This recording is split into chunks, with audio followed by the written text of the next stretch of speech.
আসসালামু আলাইকুম সবাইকে স্বাগত জানাচ্ছি বিদ্যালাপে। এবং এটাকে যদি আমরা সন্ধি বিচ্ছেদ করি তাহলে আসলে কি দাঁড়ায়?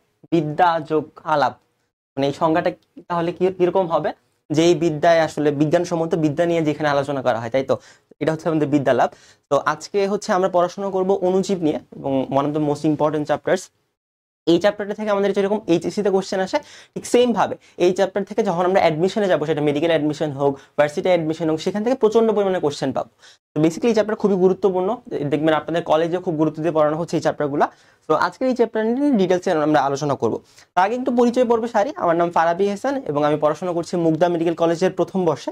এর আগে আমি হচ্ছে অ্যাডমিশন দিয়েছি, একখানি অ্যাডমিশনই দিয়েছিলাম, অ্যাডমিশন এক্সামে বসছিলাম, সেটা হচ্ছে মেডিকেল এক্সামিনেশন, এবং মোটামুটি মাশাআল্লাহ 862তম হই। তো এই হচ্ছে আমাদের ছোটখাটো পরিচয় পর্ব। তো নেক্সটে আমরা আরো বেশি আলোচনা করব। তার আগে হচ্ছে আমরা ডিরেক্টলি স্লাইডে প্রবেশ করব। আজকে যে চ্যাপ্টারটা দেখতেছেন আমরা, সেটা হচ্ছে অণুজীব। তো এই চ্যাপ্টারটাকে বেসিক্যালি তিনটা ভাগে ভাগ করা যায়। একটা হচ্ছে ভাইরাস, সেকেন্ডলি আমরা কথাবার্তা বলবো ব্যাকটেরিয়ানে, এন্ড থার্ডলি আমরা কথাবার্তা বলবো হচ্ছে ম্যালেরিয়ানে। তো আজকের যেই লেকচার 1-এ আমরা ভাইরাস নিয়ে আলোচনা করব এবং ভাইরাসের যেই আদ্যপান্ত সেই জিনিসটা জানার চেষ্টা করব। তো শুরু করি আমরা। তো এই যে ভাইরাসটা, এই ভাইরাসের প্রথম স্লাইডে আপনারা দেখতেছেন এই ভাইরাসে তিনটা অনেক বড় বড় কিওয়ার্ড লেখা আছে। জিনিসগুলো কি আমরা যদি লক্ষ্য করি, ফার্স্ট অফ অল ভাইরাস একটা ল্যাটিন শব্দ যার অর্থ হচ্ছে বিষ। তার মানে এই যে ভাইরাসটা আছে, এই ভাইরাসটার সেকেন্ড যে পয়েন্টটা আপনাদেরকে মনে রাখা লাগবে, সেটা হচ্ছে অতি আণুবীক্ষণিক। কেন এই লাইনটা অনেক বেশি ইম্পর্টেন্ট? এটার রিজন হচ্ছে যে এই চ্যাপ্টারে মানে ভাইরাসের পরে হচ্ছে আরেকটা জিনিস আছে, সেটা হচ্ছে ব্যাকটেরিয়া। আপনারা ব্যাকটেরিয়াতে দেখবেন যে ব্যাকটেরিয়াতে লেখা আপনাদের বইয়ে, সেটা হচ্ছে ব্যাকটেরিয়া একটা আণুবীক্ষণিক জীব, রাইট? সেটাতে মাঝে মাঝে আমাদেরকে কোশ্চেন করা হয় অ্যাডমিশন টেস্টে বসলে অথবা পরীক্ষার হলে, যে আসলে ভাইরাস সম্পর্কে কোনটি সঠিক নয়। তখন আপনাকে অপশনে দিয়ে দিবে যে ভাইরাস আণুবীক্ষণিক জীব, রাইট? সো তখন হচ্ছে একটু সমস্যাজনক পরিস্থিতি আপনারা পড়ে যাবেন। তো ভাইরাস একটি অতি আণুবীক্ষণিক জীব, এবং ভাইরাস অর্থ কি? ভাইরাস অর্থ হচ্ছে বিষ। এর পরবর্তী আমরা দেখতেছি যে ভাইরাসের যে লাস্ট পয়েন্টটা বা লাস্ট কি পয়েন্ট যেটা, সেটা আমাদের মনে রাখতে হবে, সেটা হচ্ছে ভাইরাস নিউক্লিক অ্যাসিড এবং পরবর্তীতে ভাইরাস প্রোটিন দিয়ে তৈরি হয়। অর্থাৎ ভাইরাসের সম্পর্কে তিনটা যে কিওয়ার্ড, সেই তিনটা ওয়ার্ড কি কি কি? একটা হচ্ছে ভাইরাস একটা ল্যাটিন শব্দ যার অর্থ বিষ, এবং পরবর্তীতে দুইটা ইম্পর্টেন্ট জিনিস, একটা হচ্ছে ভাইরাস অতি আণুবীক্ষণিক জীব, এবং পরবর্তীতে ভাইরাস নিউক্লিক অ্যাসিড এবং প্রোটিন দ্বারা তৈরি হয়। এগুলো তিনটা মোটামুটি ভাবে কি পয়েন্ট। আপনারা যখন পরবর্তীতে সংজ্ঞা পড়বেন, মানে বইয়ে দেখবেন একটা বিশাল সংজ্ঞা দেওয়া আছে, সেই সংজ্ঞাতে সেম তিনটা কি পয়েন্ট লিখলে আমাদের হয়ে যাচ্ছে। এর পরবর্তী স্লাইডটা যদি আমরা দেখি, যে ভাইরাস একটা বিশাল সংজ্ঞা, এই সেম সংজ্ঞা আপনাদের বইয়ে দেওয়া আছে দেখবেন। তো এই সংজ্ঞা থেকে যদি আমরা রিডিং করি, ভাইরাস হলো নিউক্লিক অ্যাসিড কেন্দ্রীয় অংশ, প্রোটিন আবরণ দিয়ে গঠিত অকোষীয় অতি আণুবীক্ষণিক বাধ্যতামূলক পরজীবী, যা জীবদেহের অভ্যন্তরে সক্রিয় হয়ে রোগ সৃষ্টি করে, কিন্তু জীবদেহের বাইরে নিষ্ক্রিয় অবস্থায় বিরাজ করে। একটু দম নেন। তো এই অনেক বড় সংজ্ঞা থেকে আমাদের 2 থেকে 3টা লাইন অনেক বেশি পরিমাণ ইম্পর্টেন্ট। সেই 2 থেকে 3টা লাইন কি? ফার্স্ট অফ অল, ভাইরাস হলো নিউক্লিক অ্যাসিড। যে নিউক্লিক অ্যাসিডটা তা কি করে? কেন্দ্রীয় অংশ সৃষ্টি করে। ফার্স্ট অফ অল আমরা জানলাম কি নিউক্লিক অ্যাসিড, যেটা আমরা আগের স্লাইডে পড়ে আসছি, যে ভাইরাস নিউক্লিক অ্যাসিড এবং প্রোটিন দ্বারা গঠিত। এই নিউক্লিক অ্যাসিড তার কি গঠন করে? কেন্দ্রীয় অংশটা গঠন করে। এর পরবর্তীতে প্রোটিন অংশ দিয়ে গঠিত অকোষীয়, এটা খুবই ইম্পর্টেন্ট কথা, যে ভাইরাসের কোনো কোষ নাই। ভাইরাসের কোনো কোষ নাই, তাহলে ভাইরাস থাকে কেমনে? আল্লাহ জানে। ভাইরাসের কোনো কোষ নাই এবং এটা অকোষীয়। এবং পরবর্তীতে আপনারা যখন ব্যাকটেরিয়া পড়বেন, ব্যাকটেরিয়া কিন্তু কোষীয় প্রাণী, এবং ব্যাকটেরিয়া হচ্ছে সবচেয়ে আদিকোষীয়, মানে সবচেয়ে প্রথম আবিষ্কৃত আদিকোষীয় প্রাণী হচ্ছে ব্যাকটেরিয়া। কিন্তু ভাইরাসের কোনো নির্দিষ্ট কোষ নাই। পরবর্তীতে ভাইরাস অতি আণুবীক্ষণিক, জাস্ট আ সেকেন্ড, ভাইরাস অতি আণুবীক্ষণিক এবং বাধ্যতামূলক পরজীবী। এটা খুবই ইম্পর্টেন্ট। বাধ্যতামূলক পরজীবী মানে কি? মানে হচ্ছে ভাইরাস যদি কোনো একটা প্রাণীর উপর অ্যাটাক না করে, তাহলে সে কখনো বাঁচতে পারবে না। তার বেঁচে থাকার জন্য অবশ্যই পরজীবী হইতে হবে, অর্থাৎ অন্যের উপর ডিপেন্ড করতে হবে, যা জীবদেহের অভ্যন্তরে সক্রিয় হয়ে রোগ সৃষ্টি করে। তার মানে যদি জীবদেহের অভ্যন্তরে ভাইরাস প্রবেশ করতে না পারে, তাহলে ভাইরাসের আসলে কোনো মানে রোগ সৃষ্টি করার কোনো ধরনের আসলে চান্সেস নাই। তাই জীবদেহের অভ্যন্তরে ভাইরাসে প্রবেশ করতে হবে। এবং পরবর্তীতে আমরা দেখতে পাইতেছি যে কিন্তু জীবদেহের বাইরে নিষ্ক্রিয় অবস্থায় বিরাজ করে। অর্থাৎ ভাইরাস যদি জীবদেহের বাইরে অবস্থান করে, সেটা অবশ্যই নিষ্ক্রিয় অবস্থায় হবে, সেটা কখনো ভাইরাস জীবদেহের বাইরে সক্রিয় হতে পারবে না। এই হচ্ছে 3টা পয়েন্ট। এই 3টা পয়েন্ট আমরা কি পড়তেছি? যে ভাইরাস হলো নিউক্লিক অ্যাসিড এবং প্রোটিনের সমন্বয়ে তৈরি, যেখানে নিউক্লিক অ্যাসিড যেটা আছে সেটা তার কেন্দ্রীয় অংশ গঠন করে। ভাইরাসের নিউক্লিক অ্যাসিড তার কেন্দ্রীয় অংশ গঠন করে, এবং পরবর্তীতে ভাইরাস অকোষীয়, ভাইরাসের অতি আণুবীক্ষণিক, ভাইরাস হলো একটা অতি আণুবীক্ষণিক, এবং পরবর্তীতে ভাইরাস বাধ্যতামূলক পরজীবী, যা জীবদেহের অভ্যন্তরে রোগ সৃষ্টি করতে পারে, কিন্তু কখনো যদি জীবদের বাইরে চলে আসে সে তখন জ্বর অবস্থায় বিরাজ করে, অর্থাৎ সে কখনোই রোগ সৃষ্টি করতে পারবে না। এই তিনটা লাইন যদি আপনি এই সংজ্ঞা থেকে বুঝতে পারেন তাহলে আপনার জন্য সংজ্ঞাটা পরবর্তীতে ইজিয়ার হয়ে যাবে। পরবর্তী স্লাইডে আমরা দেখব যে আসলে আমরা ভাইরাস নিয়ে এত আলোচনা করতেছি, এই ভাইরাস বান্দারাকে আসলে আবিষ্কার করছে কি, অনেকগুলো বিজ্ঞানীর নাম আমরা দেখতে পাচ্ছি, এবং আপনারা যদি বই খেয়াল করেন তাহলে দেখবেন আপনাদের বই একটা বিশাল বড় প্যান আছে, সেখানে আপনি কিছু বুঝতেছেন না। তো এত কিছু আসলে ইম্পর্টেন্ট না, এই কয়েকটা মানুষের নাম পড়তে হবে এবং খুবই খুবই খুবই ছোট ইনফরমেশন লাগবে, যেটা কিনা পরবর্তী মেডিকেল অ্যাডমিশনে আসতে পারে। সেটা হচ্ছে আমরা এখানে কয়জনের নাম দেখতেছি, স্ট্যানলি, এডওয়ার্ড জেনার, অ্যাডলফ মেয়ার, আয়ানোভস্কি, তারপর হচ্ছে বিজারিং, ওয়াল্টার রিড, গ্যালো এবং হার্ভে জে ওয়াল্টার। এবং এই প্রত্যেকেরই আসলে কিছু না কিছু অবদান আছে আমাদের জীবনটা অনেক মানে ধ্বংস করে দেওয়ার পিছনে, কারণ এত বড় বড় নাম আমাদের পড়তে হবে। আচ্ছা, ফার্স্ট অফ অল যদি আমরা একটু লক্ষ্য করি, সেটা হচ্ছে এই যে স্ট্যানলি, সেই স্ট্যানলি কি আবিষ্কার করছে? স্ট্যানলিকে বলা হয় ভাইরোলজির জনক।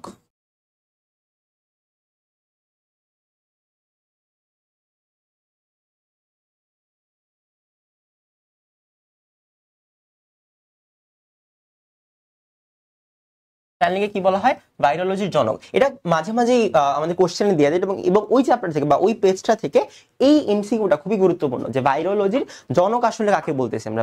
ভাইরোলজির জনক বলা হয় স্ট্যানলিকে। এর পরবর্তীতে আমরা একটা নাম দেখতে পাইতেছি, এই লোকের নাম হচ্ছে এডওয়ার্ড জেনার। এই লোকের নাম হচ্ছে এডওয়ার্ড জেনার। তো এই লোক আসলে কি অবদান রাখছে? তো এডওয়ার্ড জেনার আমাদের সব সময় বসন্ত, মানে আমাদের সর্বপ্রথম মানবদেহে ভাইরাস গঠিত বসন্ত রোগের কথা উল্লেখ করছে।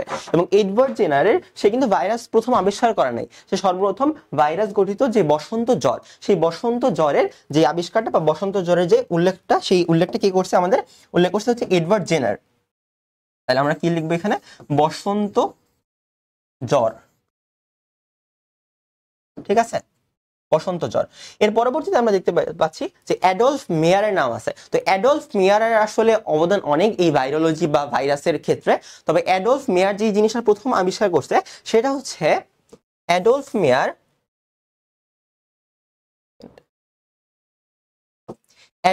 আমাদের আবিষ্কার করেছেন টোবাগো মোজাইক ভাইরাস। এখন এখানে কোশ্চেন আছে যে আপনাকে বলে দিবে যে টোবাগো মোজাইক ভাইরাস কে আবিষ্কার করে। কোশ্চেন এমন হবে না, যেটা হবে যে অ্যাডলফ মেয়ার নিচের কোনটা আবিষ্কার করছে। অ্যাডলফ মেয়ার টোবাগো মোজাইক ভাইরাসটা আবিষ্কার করতে পারে না। অ্যাডলফ মেয়ার যেটা আবিষ্কার করছে যে টোবাগো মোজাইক ভাইরাসের দ্বারা যে রোগটা হয় উদ্ভিদের, সেটা হচ্ছে উদ্ভিদের মোজাইক রোগ। সেই মোজাইক রোগটা শনাক্ত করেছেন আমাদের অ্যাডলফ মেয়ার। তার মানে মোজাইক রোগ, অর্থাৎ যে উদ্ভিদের মোজাইক রোগটা হয় সেই মোজাইক রোগটাকে আবিষ্কার করেছেন, মোজাইক রোগটা আবিষ্কার করেছেন অ্যাডলফ মেয়ার। রাইট? আচ্ছা, গেল। এর পরবর্তীতে আমাদের আসে দিমিত্রি আয়ানোভস্কি। এই লোকটা খুবই গুরুত্বপূর্ণ, কারণ এখান থেকে আমাদের ম্যাক্সিমাম এমসিকিউ গুলো আসে যে আয়ানোভস্কি আসলে কি করছে। তো ও করছে কি, ওকে বলা হয় ভাইরোলজি বা ভাইরাসের জনক বা ভাইরাসের আবিষ্কারক। আপনাদের বই একটা লাইন লেখা আছে দেখবেন, সেটা হচ্ছে তবুও আয়ানোভস্কিকে ভাইরোলজির বা ভাইরাসের জনক বলা হয় বা ভাইরাসের আবিষ্কারক বলা হয়। তো যদি কোনো কোশ্চেন আসে যে ভাইরাসের আসলে আবিষ্কারক কে, তো আবিষ্কারক হবে অবশ্যই আয়ানোভস্কি। তাহলে কি লিখবো আমরা? ভাইরাসের আবিষ্কারক।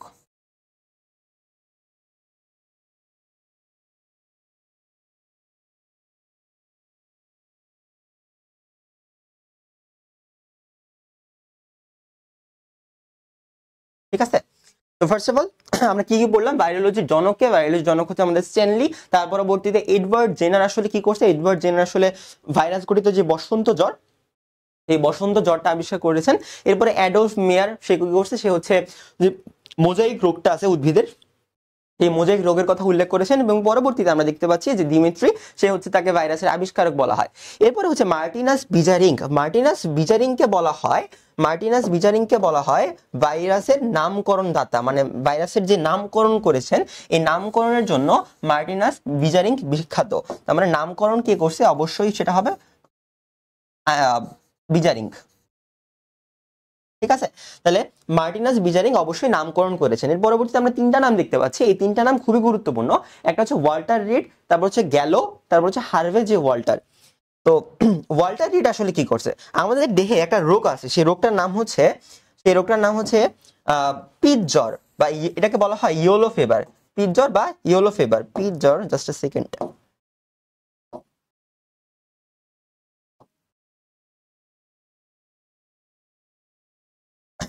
এই রোগটার নাম হচ্ছে পিত জ্বর বা ইয়েলো ফিভার। এই ইয়েলো ফিভার আবিষ্কার করেছেন আসলে এই ওয়াল্টার রিড। ইয়েলো ফিভার কি আবিষ্কার করেছেন? ইয়েলো ফিভার আবিষ্কার করেছেন ওয়াল্টার রিড। ইয়েলো ফিভার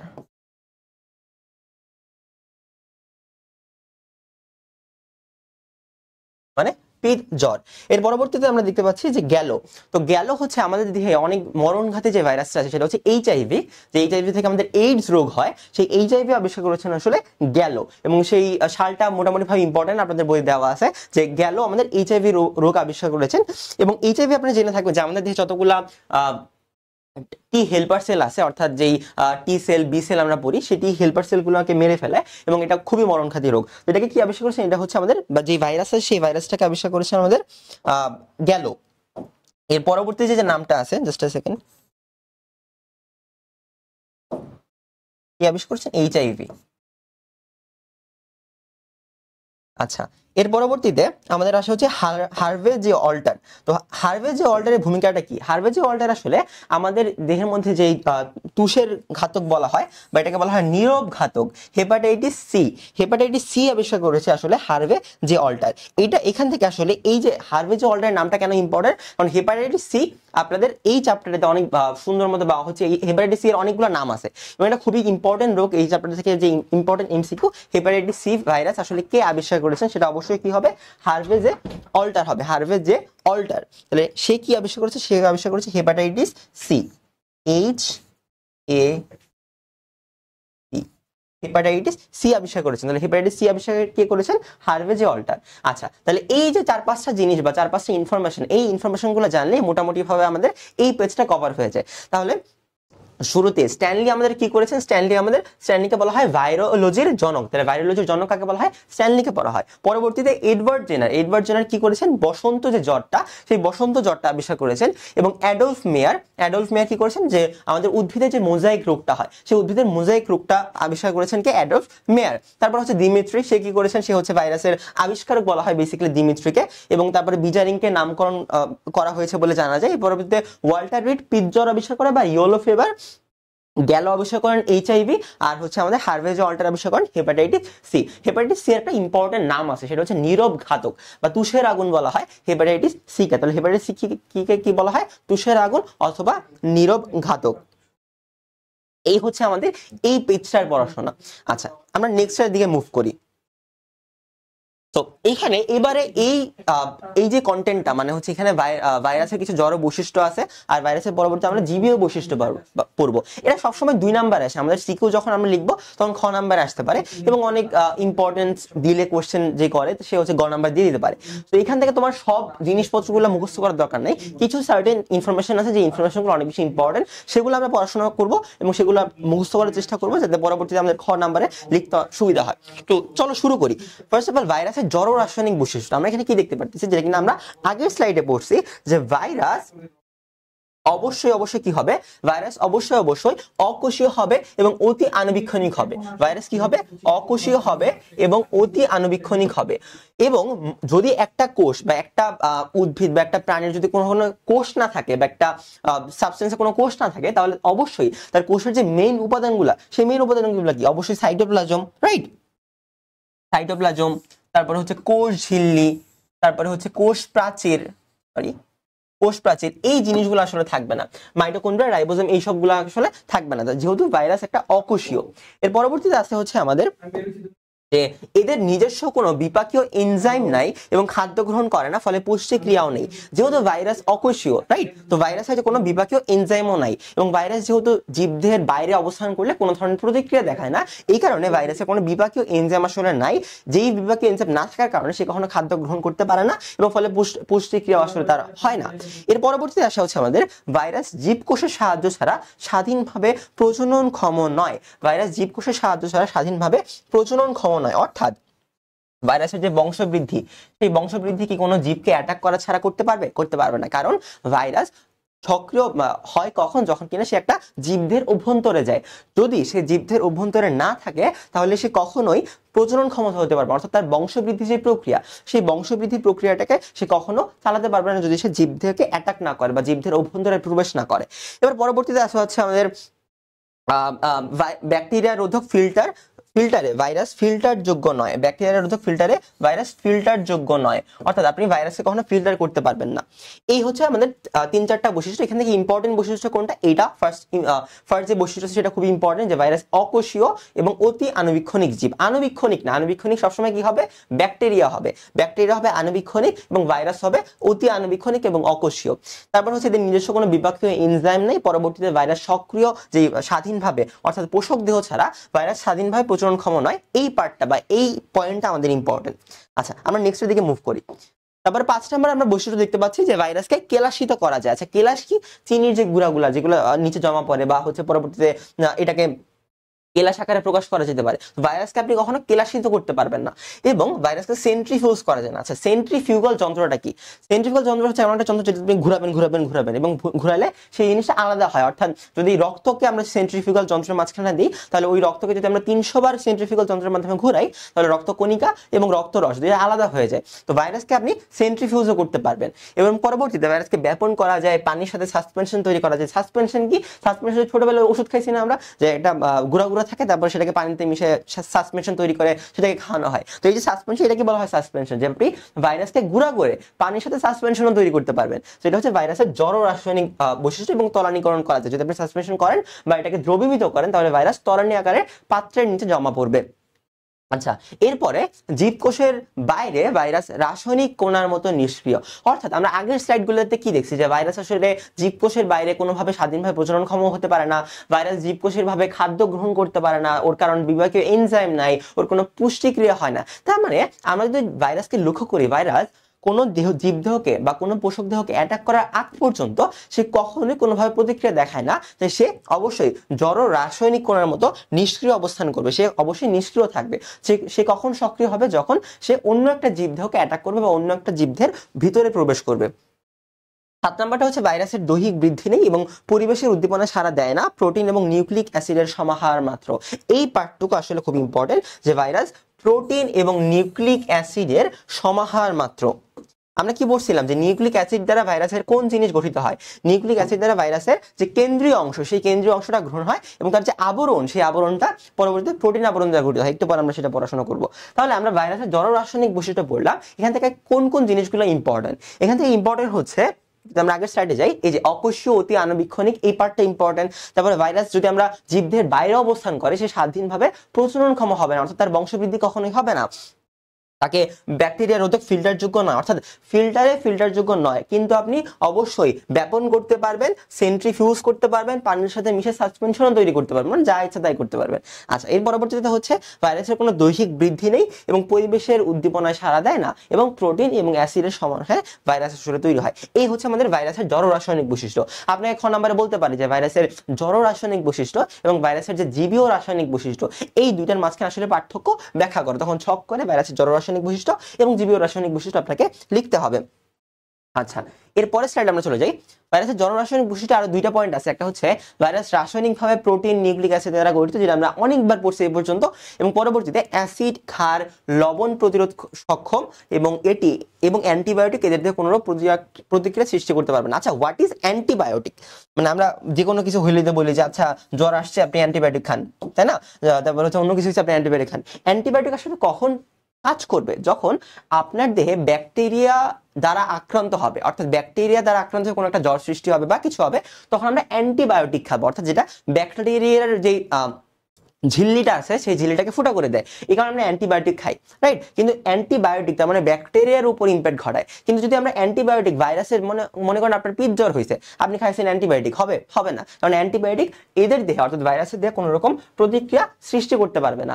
অবশ্যই আমাদের ভাইরাসের জন্য অ্যান্টিভাইরাস নিতে পারি আমরা, ওই ধরনের ওষুধগুলোর দিকে যেতে হবে, কখনোই অ্যান্টিবায়োটিক এদের দেহে প্রতিক্রিয়া সৃষ্টি করতে পারবে না। এটাও ইম্পর্টেন্ট যে অ্যাসিড, ক্ষার এবং লবণ প্রতিরোধ সক্ষম। ভাইরাস যদি অ্যাসিড প্রদান করেন, ক্ষার প্রদান করেন অথবা লবণ প্রদান করেন, ও প্রতিরোধ করতে পারবে। আপনার দেহের মধ্যে তো অনেক অ্যাসিড থাকে, অনেক ক্ষার থাকে, অনেক লবণ থাকে, তারপরে ভাইরাসের প্রতিরোধ করে, তাই না? তো ভাইরাস অ্যাসিড, ক্ষার এবং লবণ প্রতিরোধ করতে পারবে। আচ্ছা, এর পরবর্তী আমরা স্লাইডে প্রবেশ করি। আচ্ছা, ভাইরাসের জীবীয় বৈশিষ্ট্য এখন আমরা বলবো। তখন আমরা বললাম ভাইরাসের জড় বৈশিষ্ট্য, রাইট? তো জীবীয় বৈশিষ্ট্যগুলোতে ইম্পর্টেন্ট কেন? কারণ ভাইরাস এক নাম্বার আমরা আগে বলছি যে ভাইরাস পোষক কোষের বাইরে কখনো সে ফাংশন করতে পারে না, কিন্তু যখন ভাইরাস পোষক কোষের ভিতরে প্রবেশ করবে তখন আসলে কি হবে?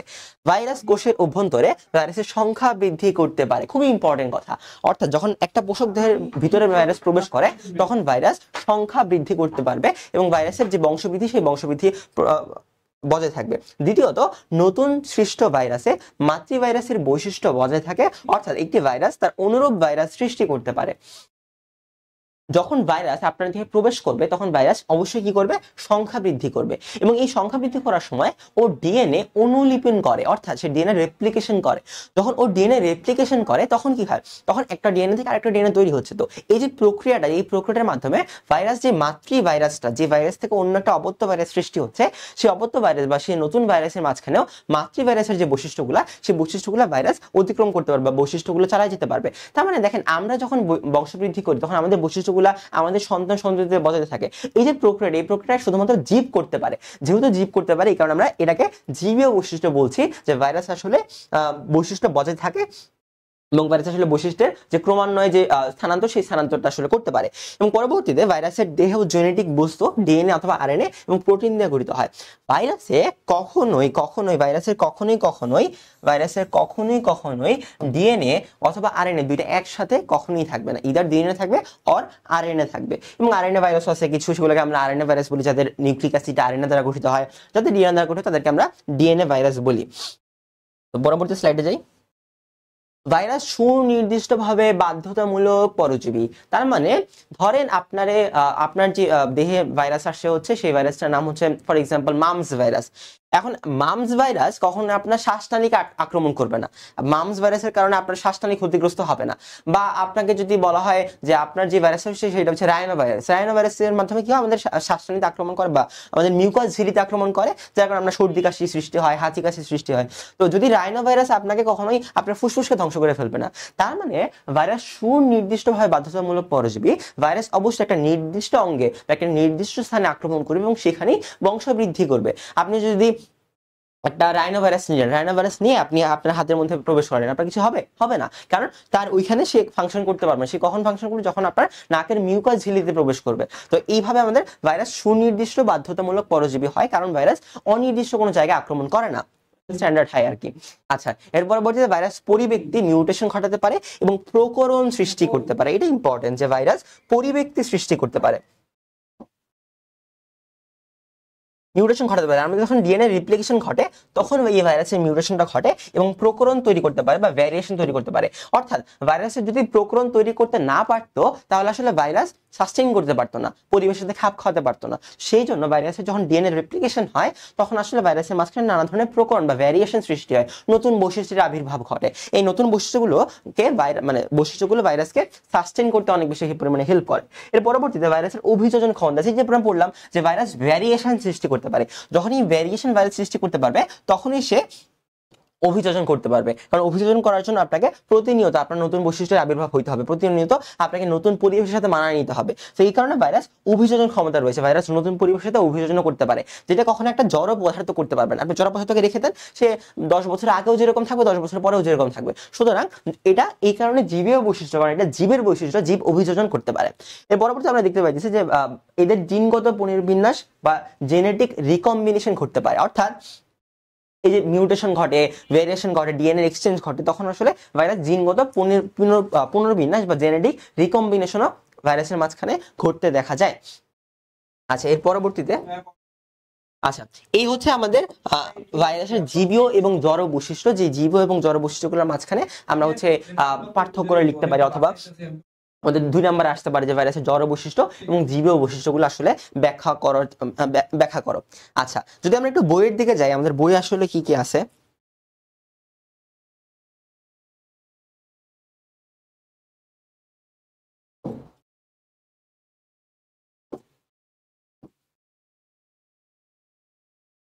এই হচ্ছে আপনাদের বইয়ের একটা পিডিএফ। তো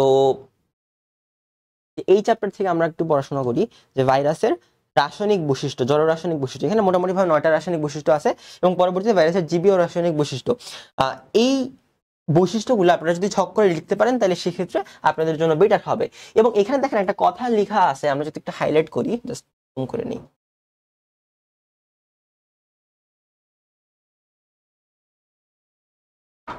আচ্ছা ওকে,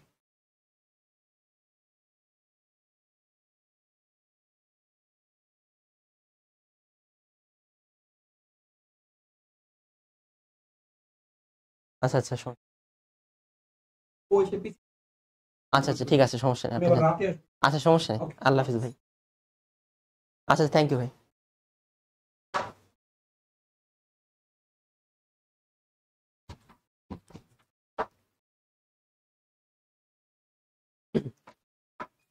আচ্ছা এইখানে একটা কথা লেখা আছে, সেটা হচ্ছে যে বিজ্ঞানী লফে বলছেন ভাইরাস আসলে সল্ভ বলছেন ভাইরাস আসলে রাসায়নিক অণু এবং সজীব কোষের মধ্যবর্তী পর্যায়ের এক প্রকার বস্তু। এবং আরেকজন বিজ্ঞানী আছে, সেই বিজ্ঞানী হচ্ছে যে বিজ্ঞানী লফে, এটাকে উচ্চারণ অনেক কঠিন আসলে, সে মন্তব্য করছেন আসলে ভাইরাস জীবও না, ভাইরাস জড় বস্তু না, ভাইরাস আসলে ভাইরাসই, ভাইরাস আসলে ভাইরাসই। আপনি ওকে জীব বলতে পারবেন না, ওকে জড় বস্তুও বলতে পারবেন না, ভাইরাস আসলে ভাইরাসই। তো এর পরবর্তীতে যদি আমরা লক্ষ্য করি যে আমাদের জীবীয় বৈশিষ্ট্যগুলো দেওয়া আছে, ভাইরাস সুনির্দিষ্টভাবে বাধ্যতামূলক পরজীবী, যেটা আমরা স্লাইডসে দেখছি। ভাইরাস পরিব্যক্তি প্রকরণ সৃষ্টি করতে সক্ষম, এই পার্টটা ইম্পর্টেন্ট। ভাইরাস পরবর্তী প্রকরণ মিউটেশন করতে পারে, পরিব্যক্তি সৃষ্টি করতে পারে এবং প্রকরণ সৃষ্টি করতে পারে। ভাইরাস অভিযোজন ক্ষমতা ভাইরাসের আছে। এবং এর পরবর্তীতে আসা হচ্ছে আমাদের ভাইরাসের গঠন। চলুন আসলে ভাইরাসের গঠন নিয়ে আমরা কিছু আলোচনা করে আসি।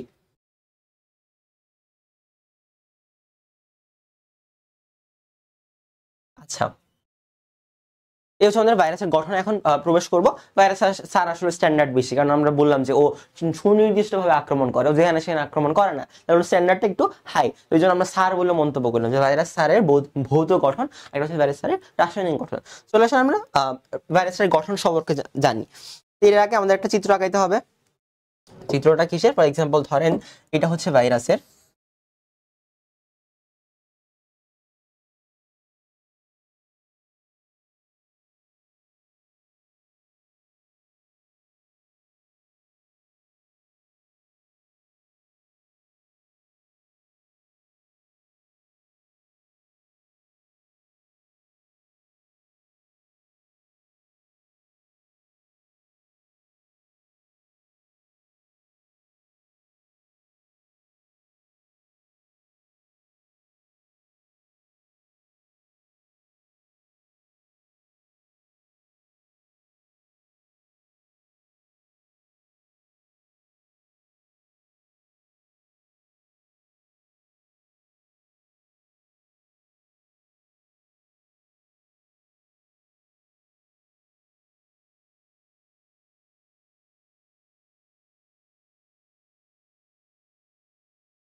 এই হচ্ছে মোটামুটি ভাবে আমাদের ভাইরাসের অভ্যন্তরীণ গঠন। ভাইরাস দেখতে সুন্দর না বান্দর?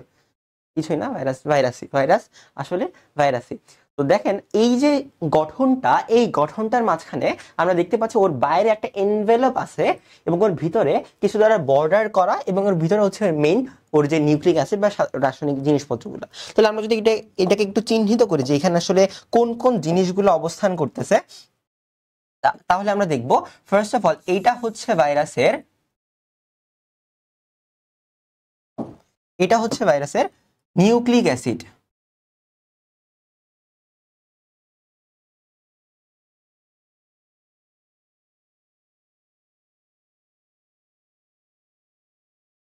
এটা কি? এটা হচ্ছে ভাইরাসের নিউক্লিক অ্যাসিড। সেটা থাকতে পারে হচ্ছে ডিএনএ হইতে পারে অথবা আরএনএ হইতে পারে।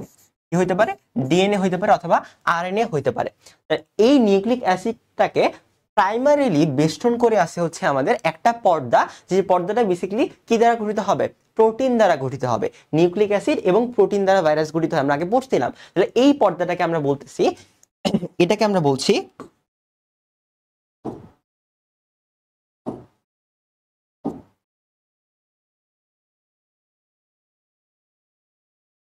ক্যাপসিড। তাহলে এই যে প্রোটিনের পর্দা, যে পর্দাটা আসলে ভাইরাসের যেই এই পার্টটা অর্থাৎ নিউক্লিক অ্যাসিডটাকে বেষ্টন করে আছে, ওই পর্দাটাকে আমরা বলছি ক্যাপসিড।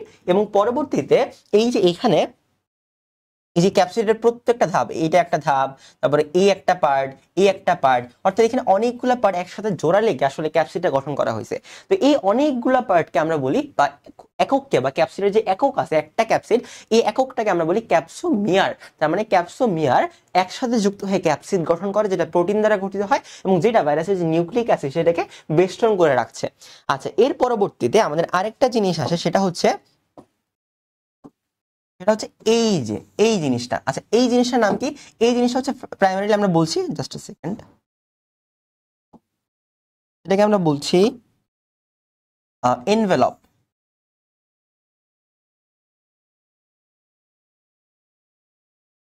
এনভেলপ, হ্যাঁ। আচ্ছা, কোন ভাইরাসের এনভেলপ থাকতে পারে, আবার কোন ভাইরাসের এনভেলপ নাও থাকতে পারে।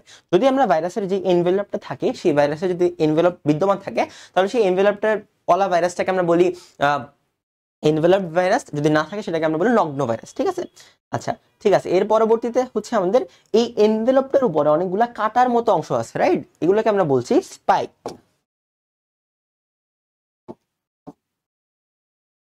এগুলোকে আমরা বলছি স্পাইক।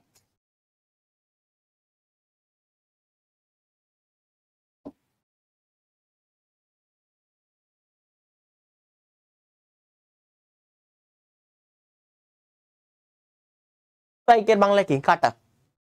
তো বাইরে অনেকগুলা কাটা আছে, তারপর একটা এনভেলপ আছে, তারপরে আছে হচ্ছে আমাদের ক্যাপসিড, এবং পরবর্তী আছে হচ্ছে আমাদের নিউক্লিক অ্যাসিড বা ডিএনএ হতে পারে অথবা আরএনএ হতে পারে। তো এই হচ্ছে আমাদের মোটামুটি ভাবে একটা ভাইরাসের গঠন, যে ভাইরাসের মাঝখানে এই জিনিসগুলো বা ভাইরাসের ভিতরে আসলে এই জিনিসগুলো থাকে। তো আমরা যদি একটু লক্ষ্য করি, তাহলে আমরা একটু চলেন কি পয়েন্টগুলো লিখে নেই। তাহলে ভাইরাসের কেন্দ্রীয় বস্তু কি? ভাইরাসের কেন্দ্রীয় বস্তু হইতে পারে সেটা ডিএনএ, হইতে পারে সেটা আরএনএ, অর্থাৎ একটা নিউক্লিক অ্যাসিড।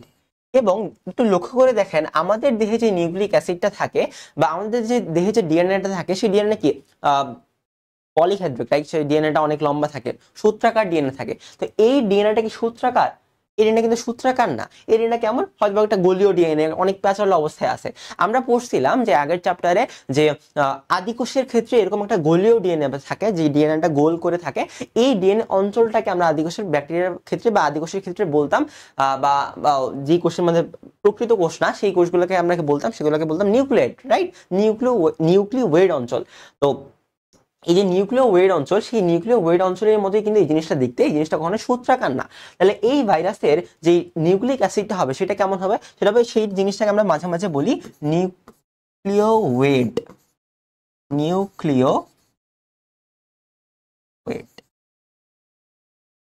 নিউক্লিওয়েড অঞ্চল বলতে পারি আমরা এই জিনিসটাকে।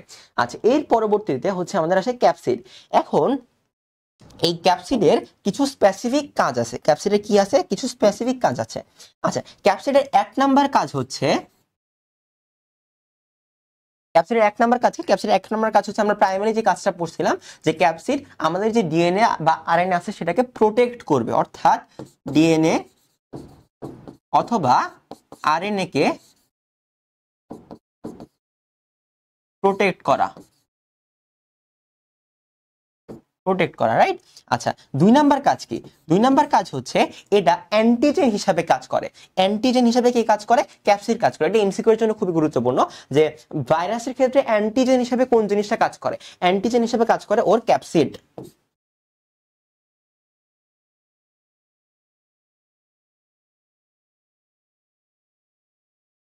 অ্যান্টিজেন হিসাবে কাজ করতে পারে। তিন নাম্বার জিনিস হচ্ছে, এক হচ্ছে ডিএনএ আরএনএ কে প্রোটেক্ট করে, দুই নাম্বার অ্যান্টিজেন হিসেবে কাজ করে, তিন নাম্বার জিনিস হচ্ছে যে এটা হচ্ছে মানবদেহে হাঁচির উদ্রেক সৃষ্টি করে। অর্থাৎ আমরা যে হাঁচি দেই, সেই হাঁচির উদ্রেককে সৃষ্টি করে। ভাইরাসের ক্ষেত্রে সেই যে বাইরের ক্যাপসিডটা আছে, সেই ক্যাপসিডে হাঁচির উদ্রেক সৃষ্টি করে।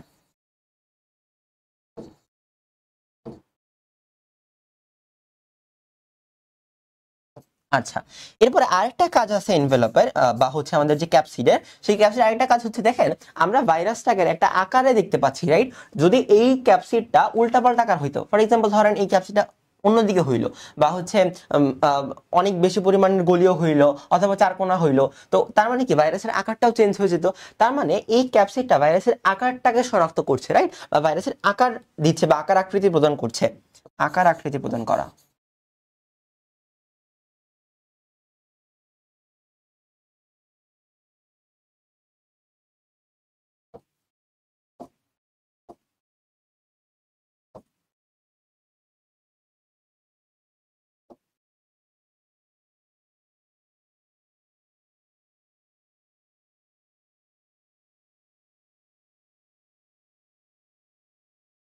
আকার আকৃতি দেওয়া, রাইট। সো এই হচ্ছে আমাদের ক্যাপসিডের কাজ। তাহলে ক্যাপসিডের কাজগুলো কি? ফার্স্ট অফ অল ক্যাপসিড আমরা কি করব, ক্যাপসিড হচ্ছে হাঁচির উদ্রেক সৃষ্টি করে, ক্যাপসিড ডিএনএ এবং আরএনএ কে রক্ষা করে, ক্যাপসিড আসলে অ্যান্টিজেন হিসেবে কাজ করতে পারে, এবং ক্যাপসিড ভাইরাসের যে আকার আকৃতি সেই আকার আকৃতিটাকে প্রদান করে। আচ্ছা, এরপর 3 নাম্বার জিনিস যেটা আসছে সেটা হচ্ছে আমাদের এনভেলপ। এনভেলপ কোনটা? এই যে আমরা দেখতে পাইতেছি এই জিনিসটাকে আমরা কি বলতেছি, এনভেলপ বলতেছি। আচ্ছা, এই এনভেলপটা মোটামুটি ভাবে কি দ্বারা গঠিত হতে পারে? এই এনভেলপটা গঠিত হতে পারে প্রোটিন এবং লিপিড দ্বারা। যদি এই এনভেলপটা লিপিড দ্বারা গঠিত হয় এবং এই জিনিসটা যদি ভাইরাসের মাঝখানে থাকে, তখন এই জিনিসটাকে বলা হয় লিপোভাইরাস। কি বলা হয়? লিপোভাইরাস।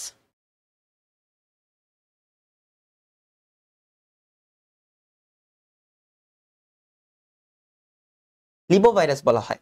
তো এই হচ্ছে আমাদের ভাইরাসের ভৌত গঠন। এখন এই এনভেলপ অনেক ভাইরাসের ক্ষেত্রে থাকে, অনেক ভাইরাসের ক্ষেত্রে থাকে না। আমাদের জন্য ইম্পর্টেন্ট হচ্ছে এই এনভেলপ যেসব ভাইরাসের ক্ষেত্রে থাকে সেই সকল ভাইরাসের নামগুলো মনে রাখা এবং এক্সাম্পলগুলো মনে রাখা। তো এই এক্সাম্পলগুলো যদি আমরা পরবর্তী স্লাইডে যাই, এখানে কয়েকটা এক্সাম্পল আছে এনভেলপের। সেগুলো কি? সেগুলো হচ্ছে HIV, hepatitis B, herpes, influenza, corona virus. এখন আমরা অনেক স্মার্ট পিপল, আমরা কি এত কিছু মনে রাখবো? রাখবো না। আমরা কি মনে রাখবো? আমরা মনে রাখবো শুধুমাত্র একটা। কি মনে রাখবো? আমরা মনে রাখবো শুধুমাত্র একটা। সেটা কি? সেটা হচ্ছে এইচ আই ভি। আমাদের এই একটা মনে রাখলেই হবে, এবং একটা এবং পাশাপাশি করোনা ভাইরাস আপনি মনে রাখতেই পারবেন। তো এইচআইভি এই জিনিসটা দিয়ে আমরা মোটামুটি ভাবে এই যে সবগুলা এক্সাম্পল, সেই এক্সাম্পল গুলা মনে রাখতে পারি। কিভাবে মনে রাখতে পারি? এইচ দিয়ে কয়টা আছে দেখেন, এইচ দিয়ে আছে হচ্ছে 3টা। কিভাবে? একটা হচ্ছে ও এইচআইভি নিজেও একটা, এইচআইভি একটা, তারপর হচ্ছে হেপাটাইটিস বি, হেপাটাইটিস বি, এরপর হচ্ছে এইচ দিয়ে হারপিস। তাহলে এইচ দিয়ে আমরা কয়টা মনে রাখলাম? এইচ দিয়ে আমরা মনে রাখলাম 3টা। একটা হচ্ছে এইচআইভি নিজে, এই হেপাটাইটিস বি, হারপিস। এই হচ্ছে আমাদের 3টা মনে রাখা হয়ে গেল। বাকি আছে কয়টা? 2টা। এর মাঝখানে একটা হচ্ছে আই দিয়ে, সেটা হচ্ছে আমাদের ইনফ্লুয়েঞ্জা, রাইট? এটা হচ্ছে আমাদের আই দিয়ে। আর ভি দিয়ে কিছু নাই, আপনি ভি দিয়ে করোনা ভাইরাস মনে রাখতে পারেন, বা জাস্ট করোনা ভাইরাস এক্সট্রা করে মনে রাখতে পারেন। তাহলে এই প্রত্যেকটা মানে অনেকগুলো এক্সাম্পল, কয়টা? 1 2 3 4 5টা এক্সাম্পল আমরা জাস্ট এইচআইভি এই পার্টটুকু দিয়ে মনে রাখতে পারবো। এইচআইভি নিজে একটা, তারপর hepatitis B, herpes, influenza virus, extra করে একটা জিনিস মনে রাখবো, সেটা হচ্ছে করোনা ভাইরাস। এই যে এক্সাম্পলগুলো, এই এক্সাম্পলগুলো আপনার ভাইরাসের যে এনভেলপ ভাইরাস বা হচ্ছে যে আবৃত ভাইরাস, সেই আবৃত ভাইরাসের এক্সাম্পলগুলো আমাদের মনে রাখতে হবে। আমাদের কোশ্চেনে দিয়ে দেয় নিচের কোনটি আবৃত ভাইরাস নয়, বা নিচের কোনটি নগ্ন ভাইরাস।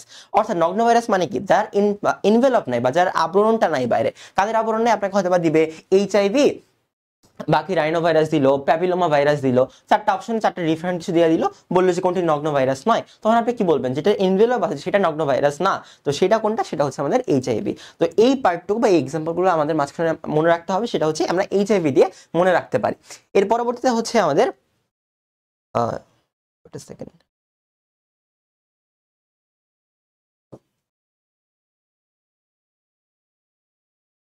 আমরা এইচআইভি দিয়ে মনে রাখতে পারবো। আচ্ছা, এরপর হচ্ছে দেখেন এনজাইম। হ্যাঁ, অনেকগুলা ভাইরাসের কিছু নির্দিষ্ট এনজাইম আছে, অর্থাৎ সেই এক একটা ভাইরাসের এক একটা নির্দিষ্ট এনজাইম আছে। ফর এক্সাম্পল আমরা যদি লক্ষ্য করি, তাহলে ব্যাকটেরিওফাজ ভাইরাসের একটা এনজাইম আছে। সেই ব্যাকটেরিওফাজ ভাইরাসের এনজাইমটার নাম হচ্ছে লাইসোজাইম এনজাইম।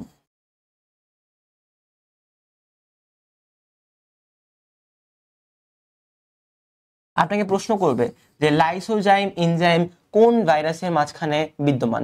লাইসোজাইম অবশ্যই কার মাঝখানে বিদ্যমান? ব্যাকটেরিওফাজ ভাইরাসের মাঝখানে, বা ব্যাকটেরিওফাজ ভাইরাসের যে লেজ, ব্যাকটেরিওফাজ ভাইরাসের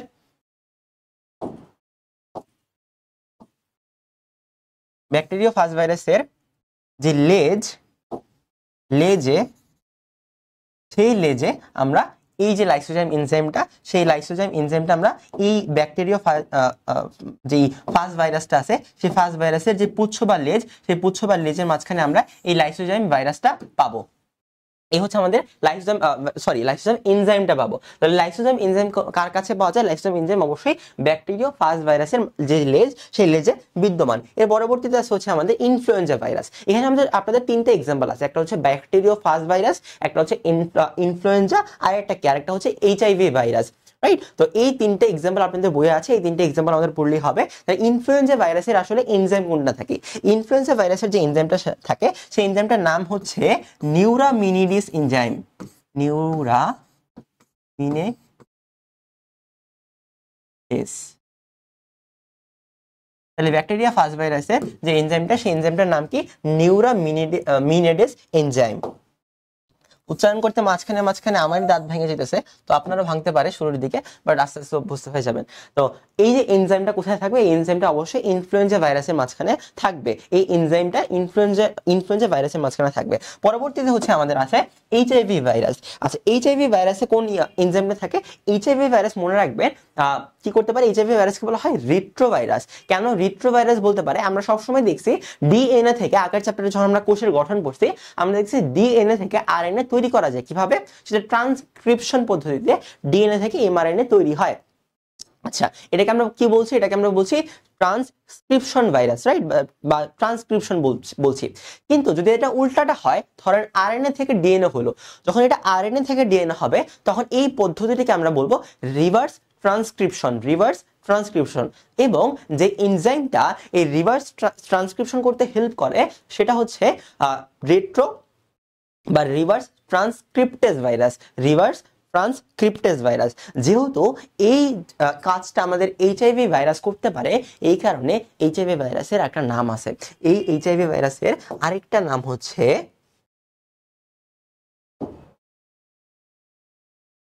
রিট্রোভাইরাস।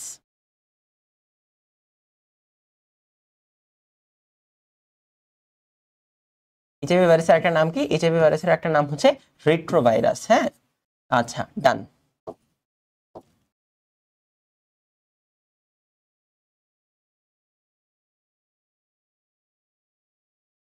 ঠিক আছে।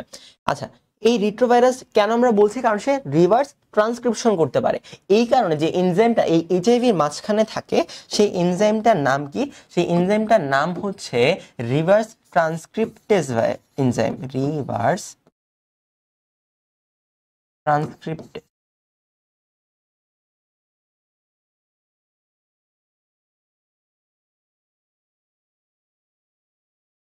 Transcriptase enzyme.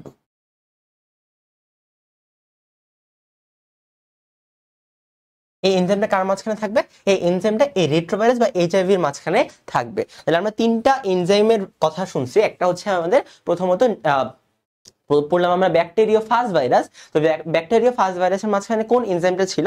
ব্যাকটেরিওফাজ ভাইরাসের মাঝখানে যে এনজাইমটা ছিল সেটা হচ্ছে লাইসোজাইম এনজাইম। এবং পরবর্তীতে হচ্ছে আমাদের এইচআইভি পড়লাম, রিট্রোভাইরাস বলা হয় এইচআইভি কে। এবং এখানে কি আছে? এখানে আছে রিভার্স ট্রান্সক্রিপ্টেজ ভাইরাস। এবং এইচআইভির আগে আমরা কি পড়ছি? এইচআইভির আগে আমরা পড়ছি ইনফ্লুয়েঞ্জা কি আছে? ইনফ্লুয়েঞ্জাতে আছে নিউরামিনিডেস এনজাইম।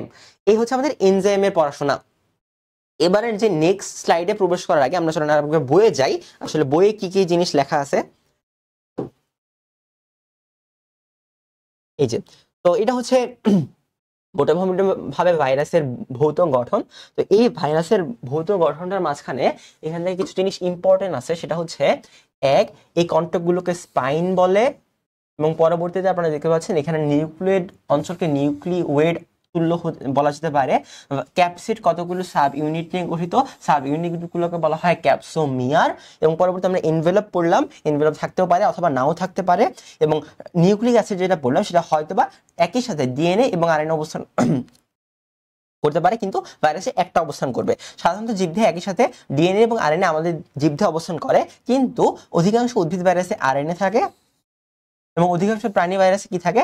ডিএনএ থাকে। তবে এটি সর্বক্ষেত্রে প্রযোজ্য নয়। উদ্ভিদ ভাইরাস হওয়া সত্ত্বেও ফুলকপির মোজাইক ভাইরাসে ডিএনএ থাকে। ফুলকপির মোজাইক ভাইরাসে কি থাকে? ফুলকপির মোজাইক ভাইরাসের মাঝখানে কি থাকে? ডিএনএ থাকে। যেহেতু যদিও ফুলকপির মোজাইক ভাইরাস আসলে কি একটা উদ্ভিদ ভাইরাস। এখানে আরেকটা এক্সাম্পল আপনারা লিখে নিতে পারেন, সেটা হচ্ছে dahlia.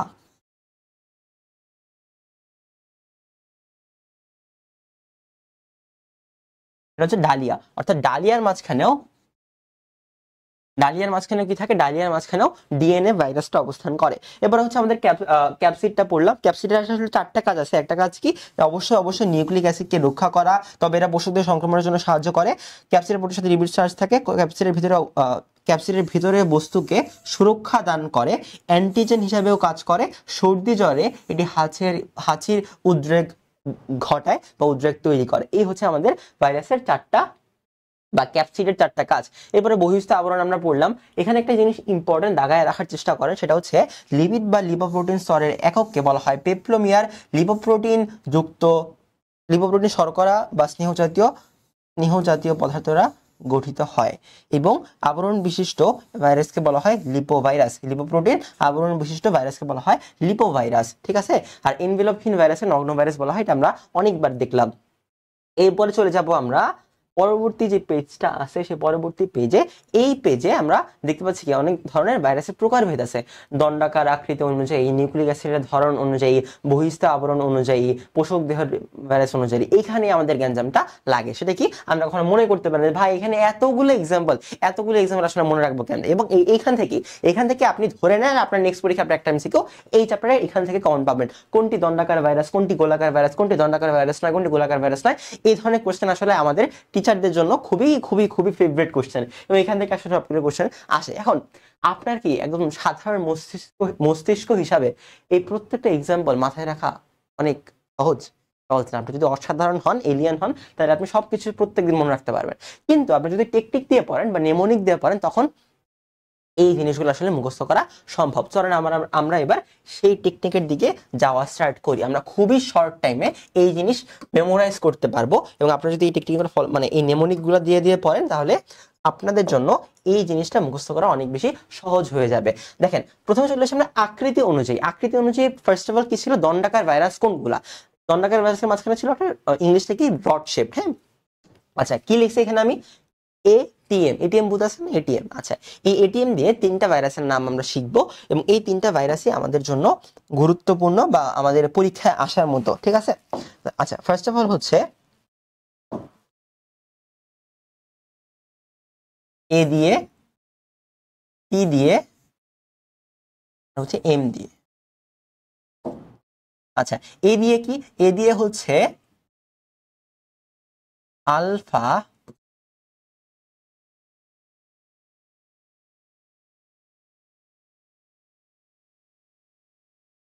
Mosaic virus.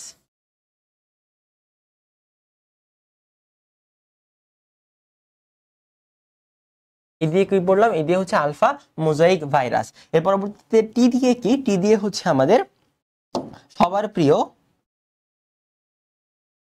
TMV virus.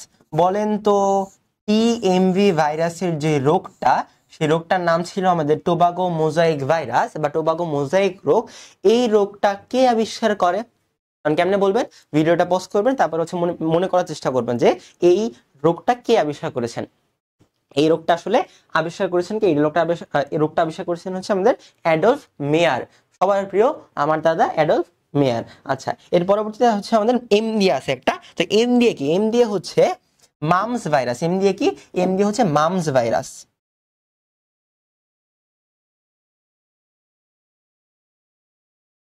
ঠিক আছে, এই হচ্ছে আমাদের 3টা ভাইরাসের নাম। তো যখনই দণ্ডাকার ভাইরাস কোনটা মনে করবেন কি? মনে করবেন এটিএম এর এ দিয়ে আলফা মোজাইক ভাইরাস, এটিএম এর টি দিয়ে টিএমভি ভাইরাস, এবং এটিএম এর যে এম সে দিয়ে কি? Mum's virus. আচ্ছা, নেক্সট হচ্ছে আমাদের গোলাকার ভাইরাস বা স্ফেরিক্যাল ভাইরাস। এনে দেখেন কি আছে? Hidden poultry. আমাদের বন্ধু বান্ধব মাঝখানে পোল্ট্রি মারেন না? তো এই হচ্ছে হিডেন পোল্ট্রি। তো এই হিডেন পোল্ট্রিতে আমরা কি মনে রাখবো? হিডেন পোল্ট্রির যে এইচ আইটা আছে, হিডেন পোল্ট্রির যে এইচ আইটা আছে, এরপরে হচ্ছে এখান থেকে আমরা একটা পাবো, এবং এখান থেকে পাবো, এখান থেকে পাবো একটা। ঠিক আছে, তো এই এইচ আই দিয়ে মনে রাখবেন আপনারা, এইচ আই ভি। ঠিক আছে, হিডেন পোল্ট্রির HI দিয়ে HIV, ডেন দিয়ে কি, ডেন দিয়ে হচ্ছে আমাদের, জাস্ট আ second,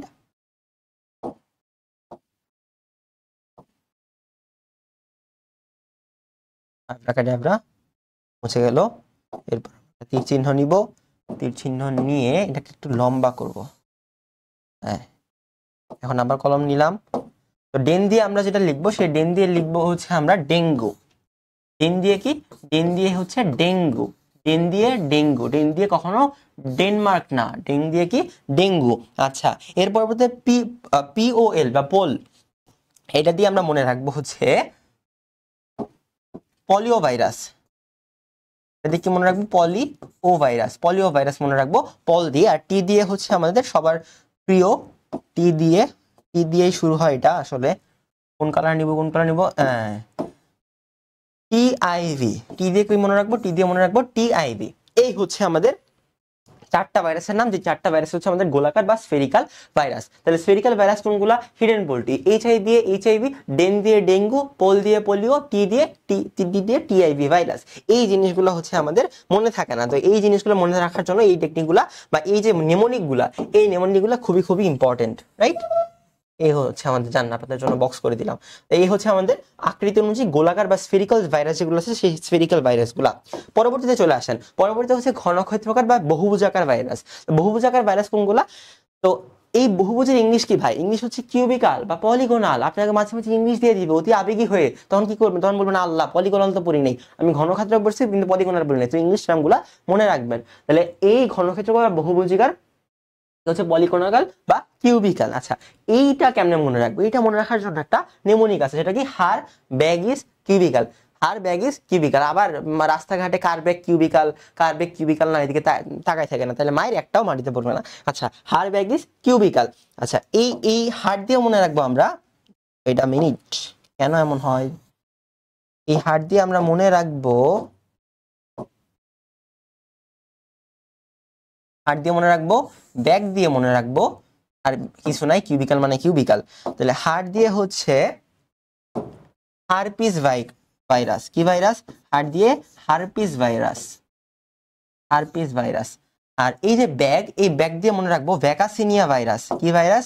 ভ্যাকাসিনিয়া virus, vaccinia virus, vaccinia virus. ভাইরাসটা মনে হয় বেকা, জন্ম হয়েছিল বেকা, এই কারণে এর নাম হচ্ছে ভ্যাকাসিনিয়া ভাইরাস।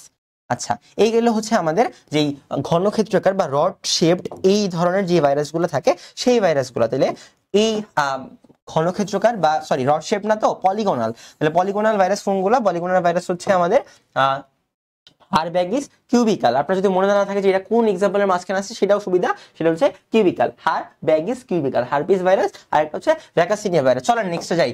নেক্সট হচ্ছে আমাদের ব্যাঙাচিকিরা ভাইরাস বা ট্যাডপোল শেপড। ব্যাঙাচিকার মানে কি? যার দেখতে ব্যাঙের মতো, ব্যাঙের মতো মানে কি ওর কোনো আকার নাই ভাই, ওই যা মন চায় যেমনি মন চায় সেমনি থাকে। আচ্ছা, এটা হচ্ছে টি সিরিজ লিখছি আমরা, এটা কোনো মুভি সিরিজের নাম না। টি সিরিজের যেই আমাদের ভাইরাসগুলো আছে, সেই ভাইরাসগুলো হচ্ছে এই ব্যাঙাচিকার হয়ে থাকে। এই সিরিজের কারা থাকে? এই সিরিজে হচ্ছে আমাদের বেসিক্যালি থাকে হচ্ছে ধরেন T2, তারপরে থাকে হচ্ছে T4 ভাইরাস, তারপরে T6 ভাইরাস। এই সবগুলো হচ্ছে টি সিরিজের ভাইরাস। তো এই ভাইরাসগুলো হচ্ছে আমাদের আকৃতি অনুযায়ী ব্যাঙাচিকার ভাইরাস। ঠিক আছে, এর পরবর্তী চলে আসেন। এর পরবর্তী বলছে যে সিলিন্ডার বা সূত্রাকার ভাইরাস। যে ভাইরাসগুলোর আকার কিরকম? আকারে হচ্ছে সূত্রাকার বা সিলিন্ডার বা থ্রেড শেপড। এটা কেমন? এটাতে মনে রাখবেন যে এই এই এই শ্রেণীবিন্যাস যে ভাইরাসগুলো পড়ে, সেই ভাইরাসগুলো সবসময় মারামারি করে কি, ইবোলা এবং মটোরের আন্দোলন। আন্দোলন মানে কি? আন্দোলন একটা সুন্দর ইংলিশ ভাষা আছে, সেটা হচ্ছে স্ট্রাইক। তো এই এক্সাম্পলটা হচ্ছে, এখানে যারা থাকে ওদের এক্সাম্পল হলো, এখানে কোন ভাইরাসগুলো থাকে? এখানে থাকে হচ্ছে কি হইল এটা, ওয়েট আ সেকেন্ড,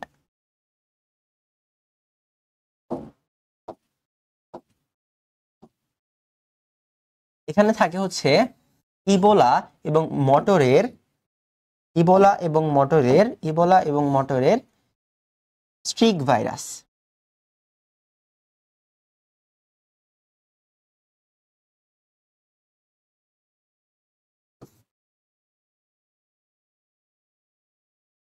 বুঝতে পারলাম? তার মানে ইবোলা এবং মটর বা ইবোলা এবং মটরের যে স্ট্রিক ভাইরাস গুলো আছে সেই স্ট্রিক ভাইরাস গুলো কি থাকে, এই স্ট্রিক ভাইরাস গুলা এই সিলিন্ড্রিকাল বা সূত্রাকার ভাইরাসের এক্সাম্পল। কেন মনে রাখবো? ইবোলা মটর মারামারি করে, ইবোলা মটর মারামারি করে। তাহলে ইবোলা মটরের যে স্ট্রিক ভাইরাস গুলো সেই স্ট্রিক ভাইরাস গুলো হচ্ছে এই যে এই সিলিন্ড্রিকাল বা সূত্রাকার ভাইরাসের মাঝখানে পড়ে। পরবর্তীতে চলে আসেন আমাদের ডিম্বাকার ভাইরাস। ডিম্বাকার ভাইরাস অনেক লোনলি। ডিম্বাকার ভাইরাসের মাঝখানে একটা এক্সাম্পল আছে ভাই, খুবই সহজ মনে রাখা, ইনফ্লুয়েঞ্জা ভাইরাস। ডিম্বাকার ভাইরাসের এক্সাম্পল কি? ডিম্বাকার ভাইরাসের এক্সাম্পল হচ্ছে বা ওভাল শেপড ভাইরাসের এক্সাম্পল হচ্ছে ইনফ্লুয়েঞ্জা ভাইরাস। আচ্ছা পরবর্তীতে চলে আসেন, নিউক্লিক অ্যাসিডের ধরন অনুযায়ী ভাইরাস কয় প্রকার হতে পারে? দুই প্রকার হতে পারে, একটা ডিএনএ ভাইরাস, একটা আরএনএ ভাইরাস। যার নিউক্লিক অ্যাসিড ডিএনএ সে ডিএনএ ভাইরাস, যার নিউক্লিক অ্যাসিড আরএনএ সে কি হবে? আরএনএ ভাইরাস হবে। এখানে দেখেন অনেক কিছু লিখে রাখছি না, কি কি আছে? Simple tiny vaccine is a very tough task. Simple tiny vaccine is a very tough task. এটা আসলেই আপনার জন্য পড়া টাফ, এই নেমোনিক দিয়ে মনে রাখলেও টাফ, কিন্তু কিছুই করার নাই, জীবন অনেক কঠিন, এটা মনে রাখতে হবে। তাহলে ডিএনএ ভাইরাসের এক্সাম্পলগুলো আমাদের জন্য ইম্পর্টেন্ট, মাঝে মাঝে আমাদেরকে দিয়ে দেয় কোনটি ডিএনএ ভাইরাস, কোনটি ডিএনএ ভাইরাস নয়, এরকম কোশ্চেন অহরহ থাকে এমসিকিউতে। তাই এটা পড়াটা আপনার জন্য গুরুত্বপূর্ণ। তাহলে এখান থেকে আমরা কি কি মনে রাখবো? এখান থেকে আমরা মনে রাখবো সিম্পল দিয়ে একটা মনে রাখবো, টিনি দিয়ে একটা মনে রাখবো, তারপরে ভ্যাকসিন দিয়ে একটা মনে রাখবো, ভেরি দিয়ে একটা মনে রাখবো, এবং এই যে দুইটা, এই যে টাফ টাস্ক, এই দুইটা টি থেকে আমরা মনে রাখবো আরেকটা ভাইরাসের নাম। ঠিক আছে, এই হচ্ছে আমাদের দেখানো শেষ। এবার আসেন ভাইরাসের নাম লিখি। সিম্পল দিয়ে মনে রাখবো আমরা simplex virus. Simplex virus. Tiny দিয়ে মনে রাখবো, টিনের টি আই যে আছে, এই টি আই দিয়ে মনে রাখবো আমরা টিআইভি ভাইরাস। এবং ভ্যাকসিন দিয়ে মনে রাখবো আমরা vaccinia virus. Vaccinia virus, vaccinia virus. ঠিক আছে, এর পরবর্তীতে আমরা ভেরি দিয়ে মনে রাখবো কি? Variola virus. ভেরিওলা ভাইরাস, না না ভেরিওলা না, variola, variola virus, variola virus. এর পরবর্তীতে আমরা মনে রাখবো টাফ টাস্কের যে দুইটা টি আছে, এই দুইটা টি দিয়ে মনে রাখবেন, একটা টি, দুইটা টি, কয়টা টি হইলো? দুইটা টি, টি2 ভাইরাস, দুইটা টি, টি2 ভাইরাস। তাহলে সিম্পল, এই লেখাটা মনে আপনারা বুঝবেন না আসলে, লেখা কি বলবো, আবার লিখি আপনাদের জন্য কষ্ট করে।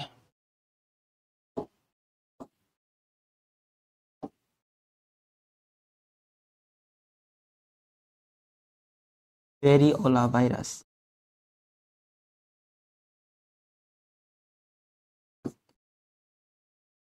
ঠিক আছে, তো এই হচ্ছে আমাদের নিউক্লিক অ্যাসিড অনুসারে যে ডিএনএ ভাইরাস, সেই ডিএনএ ভাইরাসের এক্সাম্পল গুলা। Simple tiny vaccine is a very tough task. Simple দিয়ে সিমপ্লেক্স, টিআই দিয়ে টিআইভি, ভ্যাকসিন দিয়ে ভ্যাকাসিনিয়া ভাইরাস, ভেরি দিয়ে ভেরিওলা ভাইরাস, টাফ টাস্ক দিয়ে টি2 ভাইরাস। দুটা টি আছে, দুটা টি ভাইরাস। এখন একটা ইম্পর্টেন্ট নোট আছে, দেখেন এখানে লেখা, কি লেখা আছে? একটা ইম্পর্টেন্ট নোট আছে, একটা ইম্পর্টেন্ট নোট আছে। সেই নোটটা কি? সেই নোটটা হচ্ছে খুবই গুরুত্বপূর্ণ কথা লেখা আছে এখানে, যে ভাই পার্বোভিরিডি গোত্রের যে M13 কলিফাস হইতে পারে, আরেকটা এক্সাম্পল আছে আমি একটু পরে বলবো, এদের যে ডি সূত্রক বা এদের যে ডিএনএটা আছে, আমরা সাধারণত কি জানি যে ডিএনএ সবসময় ডি সূত্রক হয়, কিন্তু এদের যে ডিএনএটা আছে সেই ডিএনএটা কেমন? সেই ডিএনএটা হচ্ছে এক সূত্রক। তাহলে পার্বোভিরিডি গোত্রের যে ডিএনএ গুলো আছে সেই ডিএনএ গুলো কেমন? সেই ডিএনএ গুলো হচ্ছে অবশ্যই ডিএনএ গুলো এক সূত্রক ডিএনএ হবে। ঠিক আছে, আচ্ছা এর পরবর্তীতে আসেন, পরের স্লাইডে যাওয়ার চেষ্টা করি। এখন আসেন আরেকটা আছে আরএনএ ভাইরাস। ঠিক আছে, আরএনএ ভাইরাস দিয়ে আমরা অনেক কিছু মনে রাখবো। আরএনএ ভাইরাস গুলা কি? আরএনএ ভাইরাস দিয়ে আমরা মনে রাখবো যাদের নিউক্লিক অ্যাসিড আরএনএ দ্বারা গঠিত, তারা হচ্ছে আরএনএ ভাইরাস। এক্সাম্পল কি? এক্সাম্পল হচ্ছে র্যাব পুলিশ তামাক খেয়ে ডেঙ্গু মারে, এইচআইভি হলে আপনি কি পাবেন? আপনি নোবেল পাবেন। যে নোবেল একটু নোবেল এমনি লেখেন। আচ্ছা, তাহলে র্যাব পুলিশ কি খেয়ে ডেঙ্গু মারে? তামাক খেয়ে ডেঙ্গু মারে। র্যাব পুলিশ, র্যাব পুলিশ দিয়ে আমরা কি মনে রাখবো? চলুন দাগানোর চেষ্টা করি। আমরা র্যাব দিয়ে মনে রাখবো একটা, পুলিশ দিয়ে মনে রাখবো একটা, তারপরে এই যে তামাক খেয়ে, এই তামাক শব্দটা আমাদের মাঝখানে আসলেই যে জিনিসটা আমাদের মাথায় আসবে সেটা দিয়ে আমরা আরেকটা জিনিস মনে রাখবো। তারপরে আমরা মনে রাখবো হচ্ছে ডেঙ্গু দিয়ে একটা, ডেঙ্গু তো ডেঙ্গুই, ডেঙ্গু ডেঙ্গু ডেঙ্গু ভাইরাস একটা, আর এরপরে হচ্ছে এইচআইভি একটা, হলে কি পাবো আমরা? এইচআইভি হলে পাবো আমরা নোবেল। এইচআইভি হলে কি পাবো? নোবেল পাবো। এই জন্য নোবেল পাওয়ার জন্য কি হইতে পারবে না?